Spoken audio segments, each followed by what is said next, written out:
Genesis chapter 32. Jacob also went on his way, and the angels of God met him. When Jacob saw them, he said, "This is the camp of God." So he named that place Mahanaim.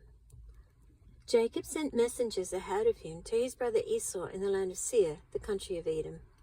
He instructed them, "This is what you are to say to my master Esau. Your servant Jacob says, I've been staying with Laban and have remained there till now. I have cattle and donkeys, sheep and goats, men servants and maid servants. Now I am sending this message to my Lord that I may find favor in your eyes." When the messengers returned to Jacob, they said, "We went to your brother Esau, and now he's coming to meet you, and 400 men are with him." In great fear and distress, Jacob divided the people who were with him into 2 groups, and the flocks and herds and camels as well. He thought, if Esau comes and attacks one group, the group that is left may escape. Then Jacob prayed, "O God of my father Abraham, God of my father Isaac, O Lord, who said to me, 'Go back to your country and your relatives, and I will make you prosper.' I am unworthy of all the kindness and faithfulness you have shown your servant. I had only my staff when I crossed this Jordan, but now I've become 2 groups.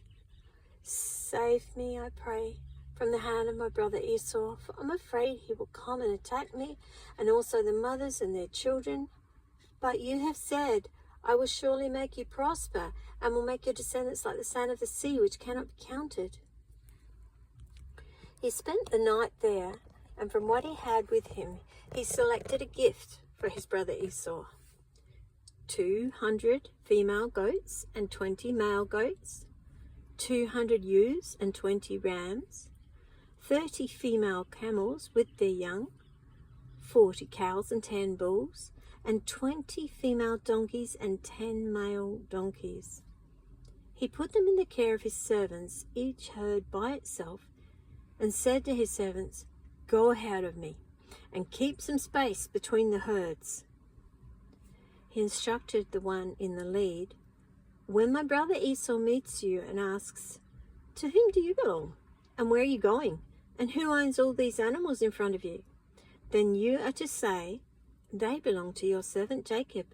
They are a gift sent to my lord Esau, and he's coming behind us.'" He also instructed the second, the third, and all the others who followed the herds. "You are to say the same thing to Esau when you meet him. And be sure to say, 'Your servant Jacob is coming behind us.' For he thought, 'I will pacify him with these gifts I am sending on ahead. Later, when I see him, perhaps he will receive me.' So Jacob's gifts went on ahead of him, but he himself spent the night in the camp. That night Jacob got up and took his 2 wives, his 2 maidservants, and his 11 sons, and crossed the ford of the Jabbok. After he had sent them across the stream, he sent over all his possessions. So Jacob was left alone, and a man wrestled with him till daybreak. When the man saw that he could not overpower him, he touched the socket of Jacob's hip, so that his hip was wrenched as he wrestled with the man. Then the man said, "Let me go, for it is daybreak." But Jacob replied, "I will not let you go unless you bless me." The man asked him, "What is your name?" "Jacob," he answered. Then the man said, "Your name will no longer be Jacob, but Israel, because you have struggled with God and with men and have overcome."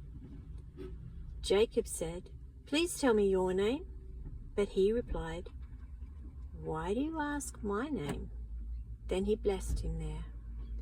So Jacob called the place Peniel, saying, "It is because I saw God face to face, and yet my life was spared."